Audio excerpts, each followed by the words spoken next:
तीन प्रकार के कर्म होते हैं। भगवत गीता में भगवान श्री कृष्ण तीन प्रकार के कर्मों का वर्णन करते हैं। कर्म की जटिलताओं को समझना अत्यंत कठिन है, इसीलिए व्यक्ति को सावधानी पूर्वक समझना चाहिए कि क्या कर्म है, क्या विकर्म है और क्या अकर्म है। सबसे पहले हम बात करेंगे पुण्य कर्म, फिर हम बात करेंगे पाप कर्म, फिर हम बात करेंगे आध्यात्मिक कर्म। पुण्य कर्म, सामान्यतः कर्म शब्द का अर्थ है कोई भी कार्य, परंतु कर्म शब्द का विशिष्ट अर्थ है पुण्य कार्य।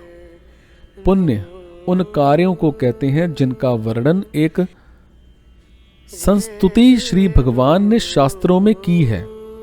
इन कार्यों को करने से व्यक्ति को बदले में भौतिक लाभ प्राप्त होते हैं, और दूसरे शब्दों में इन कार्यों के अच्छे फल व्यक्ति इसी अथवा अगले जीवन में भोगता है। पुण्य कर्मों के उदाहरण हैं जैसे गरीबों को दान देना, अंधों की सहायता करना, निःशुल्क दवाइयां बांटना, कुएं खुदवाना, वृक्ष लगवाना, भूखे को भोजन खिलाना। यही होते हैं इन पुण्य कर्मों को करने से व्यक्ति भावी जीवन में सुख, संपत्ति, सौंदर्य, उच्च कुल में जन्म, स्वास्थ्य और यहां तक कि स्वर्ग में भी शरीर प्राप्त कर सकता है। अब हम बात करते हैं पाप कर्म की, जिसको बोलते हैं विकर्म। विकर्म का अर्थ है कि पाप अथवा निषिद्ध कार्य। ये कार्य शास्त्र विरुद्ध होते हैं और सभ्य मानव समाज के लिए श्री भगवान के द्वारा दिए गए नियमों का खंडन करते हैं, और सामान्यता अज्ञानता के कारण व्यक्ति पाप करता है और फलतः उसे इस जीवन में अथवा भावी जीवन में दुख भोगना पड़ता है। फॉर एग्जाम्पल, चोरी, हत्या, नशा, मांसाहार आदि पाप कार्य हैं। पाप करने से व्यक्ति दुख, निर्धनता, रोग, निमन, जन्म, कुरूप शरीर इत्यादि प्राप्त करता है। कर्म और विकर्म दोनों बंधन के कारण हैं। ये समझना महत्वपूर्ण है कि कर्म और विकर्म दोनों भौतिक कार्य हैं। हालांकि इन दोनों के अच्छे बुरे फलों को भोगने के लिए हमें इस शरीर में आना पड़ता है, इसलिए ये दोनों बंधन के कारण हैं। जब व्यक्ति निरंतर पुण्य कर्म करके पुण्यों का संचय कर लेता है तो उसके फल स्वरूप उसे भविष्य में भौतिक सुख सुविधाओं को भोगने का अवसर प्राप्त होता है।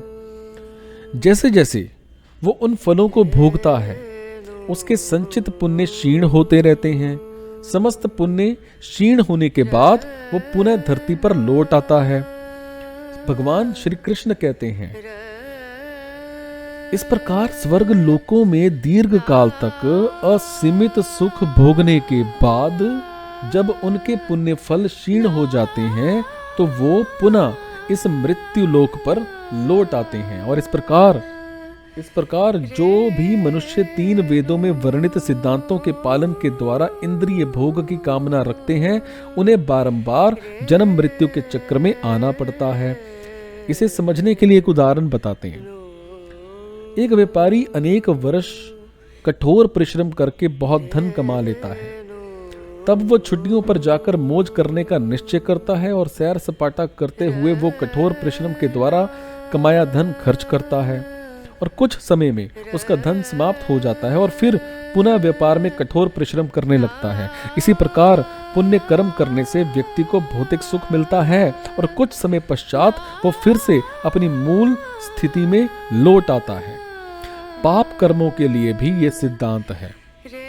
एक कैदी को कोई अपराध करने के लिए 1 वर्ष की कैद होती है। जेल में सजा काटते समय प्रतिदिन उसके अपराधों का संचय कम होता है और अंततः 1 वर्ष पूरा होने पर वो पुनः बाहर आ जाता है। इसी प्रकार जब व्यक्ति पाप करता है तो उसे कुछ नियत अवधि के लिए नरक लोकों में दंड दिया जाता है। उस दंड को भोगने के उपरांत उसके पाप क्षीण हो जाते हैं और वो फिर से अपने मूल स्वरूप में लौट आता है। और इस प्रकार सुख भोग कर व्यक्ति अपने पुण्यों को क्षीण करता है और दुख भोग कर अपने पापों को। हालांकि व्यक्ति निरंतर पाप पुण्य करता रहता है, इसीलिए उनके सुख उनके दुख रूपी फल भोगने के लिए उसे बारंबार जन्म लेने के लिए बाध्य होना पड़ता है और इस प्रकार वो संसार चक्र में घूमता रहता है। अब हम बात करेंगे अकर्म की।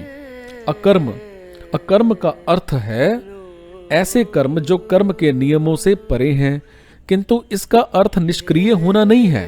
अकर्म वो आध्यात्मिक कार्य है जो श्री भगवान की प्रसन्नता हेतु किए जाते हैं। हालांकि इन कार्यों में कोई स्वार्थ पूर्ण भावना नहीं होती, इसलिए वो कर्ता को कर्म बंधन में नहीं बांधते और दूसरे शब्दों में अकर्म का कोई भौतिक परिणाम नहीं होता।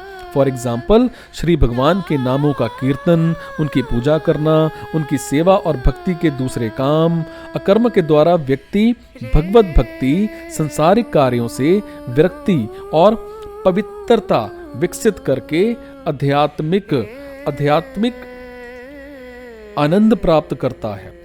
अकर्म व्यक्ति को जन्म मृत्यु के चक्र से मुक्त करके भगवत धाम ले जाता है और भगवान श्री कृष्ण भगवत गीता में कहते हैं कि इस संसार में समस्त यज्ञ और कार्य भगवान श्री विष्णु की प्रसन्नता के लिए होने चाहिए, अन्यथा वो कार्य मनुष्य के बंधन का कारण बनते हैं। इसीलिए हे कुंती पुत्र, श्री भगवान की प्रसन्नता के लिए अपने नियत कर्म करो और इस प्रकार तुम सदैव बंधन मुक्त रहोगे।